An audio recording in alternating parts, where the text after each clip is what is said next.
ಗಲ್ಫಕ್ಕೆ ಕೆಲ್ಸಕ್ಕೆ ಬರ್ಬೇಕಂದ್ರೆ ನಾವು ಬರೀ ಸ್ಯಾಲರಿ ಜಾಬ ಅಷ್ಟ ನೋಡ್ತೀವಿ.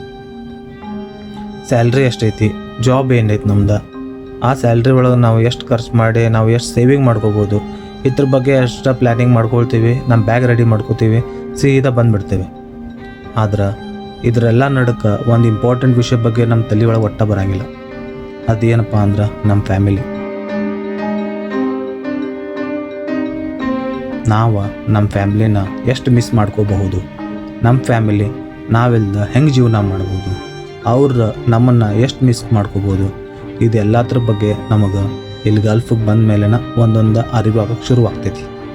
ಮನೆಯಲ್ಲಿದ್ದಾಗ ಫ್ಯಾಮ್ಲಿ ಜೊತೆ ಇರೋದು, ಒಟ್ಟಿಗೆ ಊಟ ಮಾಡೋದು, ಮಾತಾಡೋದು, ಸಣ್ಣ ಸಣ್ಣ ವಿಷಯಗಳ ಬಗ್ಗೆ ಶೇರ್ ಮಾಡ್ಕೊಳ್ಳೋದು ಇವೆಲ್ಲ ನಮಗೆ ನಾರ್ಮಲ್ ಅನಿಸ್ತಿತ್ತು.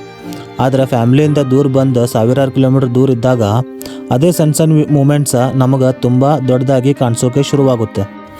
ಆಗ ನಮಗೆ ಗೊತ್ತಾಗುತ್ತೆ ನಾವು ಗಲ್ಫ್ಗೆ ಸ್ಯಾಲ್ರಿಗೋಸ್ಕರ ಬಂದಿದ್ದರೂ ನಮ್ಮ ಜೀವನದಲ್ಲಿ ಫ್ಯಾಮ್ಲಿಯ ಪ್ಲೇಸ್ ಎಷ್ಟು ದೊಡ್ಡದಂತ. ಹಣ ಮುಖ್ಯ, ಫ್ಯೂಚರ್ಗಾಗಿ ಬೇಕು, ಆದರೆ ಫ್ಯಾಮ್ಲಿ ಜೊತೆ ಇರೋ ಸಮಯ, ಅವ್ರ ಜೊತೆ ಕಳೆಯೋ ಮೂಮೆಂಟ್ಸ್ ಅವುಗಳ ಬೆಲೆ ಕಟ್ಟೋಕ್ಕಾಗಲ್ಲ. ಆ ಟೈಮ್ಗೆ ನಮಗೆ ಅದ್ರ ವ್ಯಾಲ್ಯೂ ಎಷ್ಟು ಅಂತ ಗೊತ್ತಾಗಿರೋಂಗಿಲ್ಲ. ಫ್ಯಾಮ್ಲಿ ನಮ್ಮ ಹತ್ರ ಇದ್ದಾಗ ಅದ್ರ ಇಂಪಾರ್ಟೆನ್ಸ್ ಅಷ್ಟೊಂದು ಗೊತ್ತಾಗಲ್ಲ. ದೂರ ಬಂದ ಮೇಲೇ ಅವ್ರನ್ನ ಎಷ್ಟು ಮಿಸ್ ಮಾಡ್ಕೋತೀವಿ, ಅವ್ರು ನಮ್ಮನ್ನು ಎಷ್ಟು ಮಿಸ್ ಮಾಡ್ಕೋತಿರ್ಬಹುದು ಅಂತ ನಿಜವಾಗಿಯೂ ಅರಿವಾಗುತ್ತೆ. ಗಲ್ಫ್ ಲೈಫ್ ನಮಗೆ ಬರೀ ಹಣದ ವ್ಯಾಲ್ಯೂ ಮಾತ್ರ ಅಲ್ಲ, ಫ್ಯಾಮಿಲಿ ವ್ಯಾಲ್ಯೂಸ್ ಕೂಡ ಕಲಿಸ್ಕೊಡ್ತೈತಿ. ಗಲ್ಫ್ನಲ್ಲಿ ಕೆಲಸ ಮಾಡೋರ, ಫ್ಯಾಮ್ಲಿಯಿಂದ ದೂರ ಇರೋರ ಎಷ್ಟು ಜನ ನಾನು ಈ ಮಾತಿಗೆ ರಿಲೇಟ್ ಆಗ್ತೀರಿ ಕಮೆಂಟ್ ಮಾಡಿರಿ.